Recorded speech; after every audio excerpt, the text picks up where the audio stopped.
মুন্ডাপাহাড় বীচটি কিন্তু অসাধারণ। অরণ্য, সাদাবালির সৈকত আর স্নিগ্ধ শান্ত সমুদ্র। মুন্ডাপাহাড় ট্রেকের এন্ট্রি পয়েন্ট। বেলা 10টা থেকে বিকাল 3টে অবধি মুন্ডাপাহাড় ট্রেকের পারমিশন পাওয়া যায়। আমাদের এখানে আসতে একটু দেরি হওয়ায় পারমিশন পাওয়া যায়নি। অগত্যা ফিরে যেতে হবে। এখান থেকে সমুদ্র সৈকতকে দেখো বন্ধুরা, কি অপূর্ব না?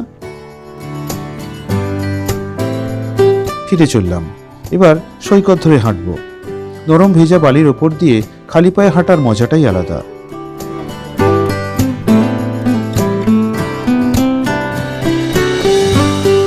রাটল্যান্ড দ্বীপটি কিন্তু বেশ উঁচু।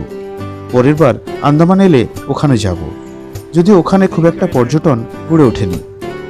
এদিকে সূর্যদেবও অনেকটা ঢলে পড়েছে। একটু পরেই মুন্ডাপাহাড় বীচটি বন্ধ করে দেওয়া হবে।